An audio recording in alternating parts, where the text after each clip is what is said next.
and I will recognize myself for an opening statement. I want to thank all of our witnesses for being here today, and I want to express, Mr. Steinle, to you my profound sympathy, to you and to Kate's mother, and to her brother and all of your family, and those who cherished her for the tragic loss of your beautiful daughter. The preeminent function of government is to provide for the safety and security of the law-abiding public. It is among the chief reasons we consent to be governed and bound by a collection of laws. We want those that we love to be protected, so we abide by the law in hopes that others will feel similarly bound. What makes this nation different is our respect for and adherence to the law, because the law is the greatest unifying force in our culture, and it is the greatest equalizing force in our culture. In fact, we think so highly of the law that we make aspiring citizens take an oath that contains 6 separate references to the law. This system of laws failed Kate Steinle as it has failed others like her. And this is more than an academic discussion about prosecutorial discretion. It is more than political pandering to certain voting constituencies. It is more than the supremacy clause or the commandeering clause. It is quite literally life and death.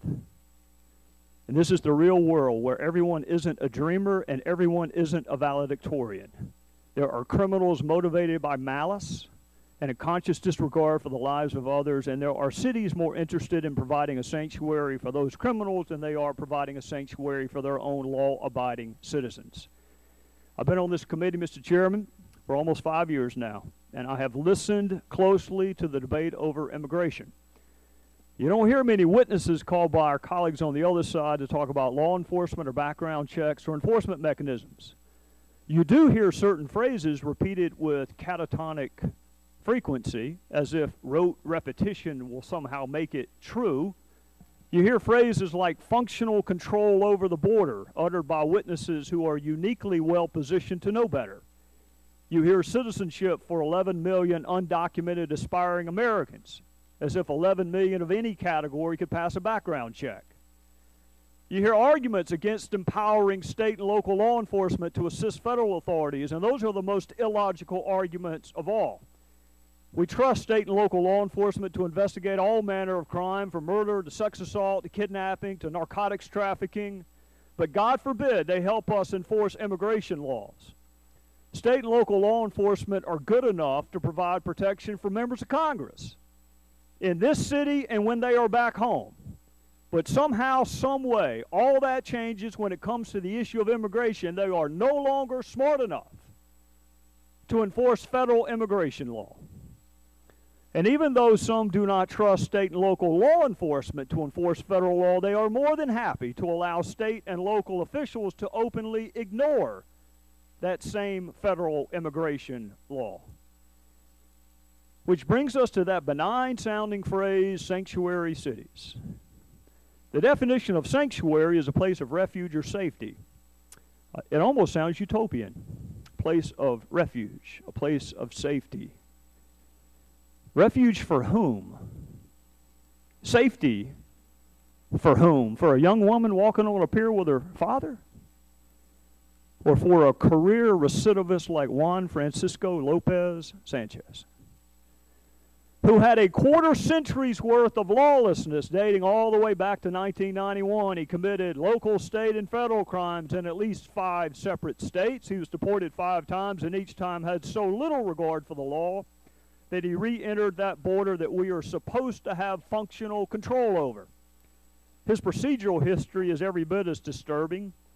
In May of 2011, this defendant was convicted and sentenced to 46 months imprisonment for illegal re-entry again. At the conclusion of that sentence, he was released from the Bureau of Prisons to a known sanctuary jurisdiction for the ostensible prosecution of an old drug case. And of course, San Francisco did not prosecute that old drug case. They dismissed it, which surprises exactly no one. And then they released this defendant. They did not return him to the Bureau of Prisons or to federal probation. They did not honor the detainer placed on him by ICE. They released someone they knew was not legally in this country and had a criminal history dating back to the early 1980s. 90s. And we are given a litany of excuses for policies like this. We are told that we need policies like the one in San Francisco so people will cooperate with law enforcement. And I want you to consider how utterly illogical that is. We are releasing known criminals back into society so society will help us catch known criminals. And of course, some of our friends on the other side say all of this is necessary. So folks will, to use the president's word, come forward or get on the books or get right with the law. I want you to ask yourself, what in this defendant's background leads you to believe that he would ever come forward or get on the books or get right with the law? He was already on the books. Better than that, he was in jail. And he was there because he had not complied with a single damn thing we had asked him to do. So are we supposed to catch him again after San Francisco releases him? Do we wait on another victim? Is that the strategy behind sanctuary cities? Release them and then wait until they victimize someone else? Is that what we mean by coming forward? The president and others constantly talk about comprehensive immigration reform, but they are very light on the details when it comes to enforcement and background checks. They just fundamentally fail to understand that border security, both borders, by the way, both of them, and internal security are fundamental conditions precedent to fixing our broken immigration system. Mr. Steinley, about a year ago, there was a precious little girl waiting on the steps of the Capitol for me after votes, and I knew what was coming. So I could not walk past her. I knew or suspected that she would repeat those phrases that so-called advocates teach children to repeat to members of Congress. But I had to stop, as any father of a daughter would. And I stopped, and the little girl said, "I want to pray for you." None of the stuff that the advocates tell the children to say. She just said, "I want to pray for you." So I picked her up, and in a mixture of Spanish and English, she told God that she was not here legally, but she wanted to stay. And everyone that I know would want to help that little girl. But everyone also should have wanted to help your little girl, Mr. Steinley. She wasn't 5, but she's still your daughter, and this country should have protected her. And I hope you're given answers. I hope the politicians in San Francisco will explain to you why they thought it was more important to provide a sanctuary to Juan Francisco Lopez Sanchez than they did to provide a sanctuary for your daughter. And I hope this administration will tell you why a Bureau of Prisons released a 5-time illegal entrant to a known sanctuary city for a piddling damn drug charge that wound up being dismissed. And I hope San Francisco will tell you why they released a convicted felon rather than honor the detainer in place or just simply return him to ICE. You deserve those answers, and you deserve to know that your daughter's sacrifice had meaning and purpose, and that her death will serve to save the lives of other people. When Trayvon Martin was shot, and even before our criminal justice system had acted, the president said that could have been his son.